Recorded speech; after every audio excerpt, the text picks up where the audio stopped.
నైపుణ్యాభివృద్ధి గురించి మన గౌరవనీయ ముఖ్యమంత్రి గారి మాటల్లో జ్ఞాన ఆధారిత ఆర్థిక వ్యవస్థలో నిరంతరం నైపుణ్యాలను మెరుగుపరుచుకోవడం చాలా కీలకం. కాలానుగుణంగా మారుతున్న పరిశ్రమల యొక్క అవసరాలను తీర్చడానికి నైపుణ్యం కలిగిన మానవ వనరులు చాలా ముఖ్యం. మా ప్రభుత్వం శ్రామిక జనాభా నైపుణ్యాలను అంచనా వేసి అభివృద్ధి చెందుతున్న పరిశ్రమల అవసరాలకు అనుగుణంగా వారిని తయారు చేసే దిశగా నైపుణ్య గణన జరుపుతోంది. స్థానిక పరిశ్రమల డిమాండ్ను తీర్చడానికి నిరుద్యోగ యువతకు మరియు కళాశాల డ్రాపౌట్లకు శిక్షణ ఇచ్చేందుకు 83 పారిశ్రామిక శిక్షణ సంస్థలలో నైపుణ్య కేంద్రాలను ఏర్పాటు చేయడం జరిగింది.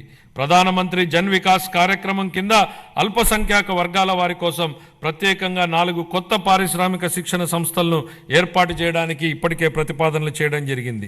25-26 ఆర్థిక సంవత్సరానికి నైపుణ్యాభివృద్ధి మరియు శిక్షణ శాఖకు 1,228 కోట్ల రూపాయల కేటాయింపును ప్రతిపాదిస్తున్నాను. పాఠశాల విద్య. గత ప్రభుత్వ దుర్మార్గపు పాలన కాలంలో రాష్ట్ర విద్యా వ్యవస్థపై దృష్టి సారించకపోవడం, నిర్లక్ష్యం మరియు తప్పుడు విధానాల వలన మన రాష్ట్రంలోని 2.43 లక్షల మంది విద్యార్థులు బడి మానివేయడంతో వారి భవిష్యత్ ప్రమాదంలోకి నెట్టివేయబడింది. ఇలాంటి పరిస్థితుల్లో విద్యా వ్యవస్థను చక్కదిద్దే అత్యంత కఠినమైన బాధ్యతను మంత్రి నారా లోకేష్ గారు తన భుజస్కంధాల మీద వేసుకున్నారు. నేటి బాలలే రేపటి పౌరులనే భావనతో విద్యా వ్యవస్థను ప్రక్షాళన చేయడం మొదలుపెట్టారు. రిజల్ట్ ఓరియంటెడ్ ఎడ్యుకేషన్పై దృష్టి సారించి ఆర్టిఫిషియల్ ఇంటెలిజెన్స్ వంటి టెక్నాలజీ విషయాలను ప్రధాన పాఠ్యాంశాలుగా తీసుకురావడానికి ఆయన చేసిన ప్రయత్నాలతో మన పిల్లలు ప్రపంచ స్థాయిలో పోటీపడి రాణించడానికి సిద్ధమవుతున్నారు. సమాజానికి విద్య ఎంత అవసరమో చైనీయుల సామెత ద్వారా వ్యక్తీకరించబడింది. మీరు సంవత్సరానికి ప్రణాళిక వేస్తే వరి నాటండి, దశాబ్దానికి ప్రణాళిక వేస్తే చెట్లు నాటండి, జీవితకాలానికి ప్రణాళిక వేస్తే ప్రజలకు విద్య నేర్పండి. పిల్లలకు విద్య అందించడం తల్లిదండ్రులకు భారం కాకూడదని మా ప్రభుత్వం బలంగా విశ్వసిస్తోంది. ఏ కారణం చేతను ఏ బిడ్డ విద్యకు దూరం కాకూడదని విశ్వసిస్తున్నాం.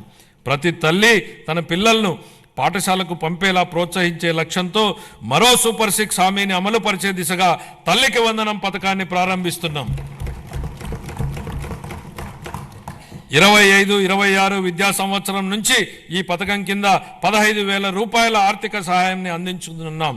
చదువుకునే ప్రతి విద్యార్థి తల్లికి ఈ పథకాన్ని అందించడానికి కేటాయింపులు జరుపుతున్నాం. ఈ పథకం ప్రభుత్వ మరియు ప్రైవేటు పాఠశాలలో 1 నుండి 12వ తరగతి వరకు చదువుతున్న పిల్లలకు వర్తిస్తుంది. అదేవిధంగా సర్వేపల్లి రాధాకృష్ణ విద్యామిత్ర పథకం ద్వారా 35.69 లక్షల మంది విద్యార్థులకు ఉచితంగా పుస్తకాలు, యూనిఫామ్లు, డొక్కా సీతమ్మ మధ్యాహ్న బడి భోజనం పథకం ద్వారా విద్యార్థులకు పౌష్టికాహారాన్ని అందిస్తున్నాం. ఉపాధ్యాయులకు స్నేహపూర్వక వాతావరణంలో కూడిన విద్యా వ్యవస్థ కోసం గౌరవనీయ మానవ వనరుల అభివృద్ధి శాఖ మంత్రి నారా లోకేష్ గారి చొరవతో మా ప్రభుత్వం అన్ని ప్రభుత్వ పాఠశాలలకు ఉచిత విద్యుత్తును అందించాలని నిర్ణయించిందని గౌరవ సభకు ఎంతో సంతోషంగా ప్రకటిస్తున్నాను. ఇది స్థానిక సంస్థలపై ఆర్థిక భారాన్ని తగ్గించడమే కాక ఉపాధ్యాయులు మరియు విద్యార్థులకు ఒత్తిడి లేని వాతావరణాన్ని కల్పిస్తుంది. 25-26 ఆర్థిక సంవత్సరానికి పాఠశాల విద్యాశాఖకు 31,805 కోట్ల రూపాయలను కేటాయింపును ప్రతిపాదిస్తున్నాను. ఉన్నత విద్య. భవిష్యత్ సవాళ్లను విద్యార్థులకు సిద్ధం చేయడానికి మరియు అందరికీ సమాన అవకాశాలు కల్పించడం కోసం బలమైన సమ్మిళిత ఉన్నత విద్యా వ్యవస్థ నిర్మించడానికి ప్రభుత్వం అంకిత భావంతో ఉంది. ఈ కార్యక్రమం కింద మల్టీ డిసిప్లినరీ విద్య మరియు పరిశోధన విశ్వవిద్యాలయాల స్థాపన, పాలిటెక్నిక్ విద్యలో క్రెడిట్ ఆధారిత వ్యవస్థను ప్రవేశపెట్టడం, అధునాతన తరగతి గదులు, ప్రయోగశాలలు, డిజిటల్ లైబ్రరీలతో విద్యాలయాలను ఆధునీకరించడం వంటి కీలక నిర్ణయాల ద్వారా మన విద్యార్థులను అంతర్జాతీయ ప్రమాణాలకు అనుగుణంగా తయారు చేస్తున్నాం. ప్రపంచవ్యాప్తంగా ఉన్న ప్రముఖ 100 విశ్వవిద్యాలయాల్లో మన రాష్ట్ర విశ్వవిద్యాలయాలను నిలపడమే మేము లక్ష్యంగా పెట్టుకున్నాం. 25-26 ఆర్థిక సంవత్సరానికి గాను ఉన్నత విద్యాశాఖకు 2,506 కోట్ల రూపాయలను కేటాయింపును ప్రతిపాదిస్తున్నాను.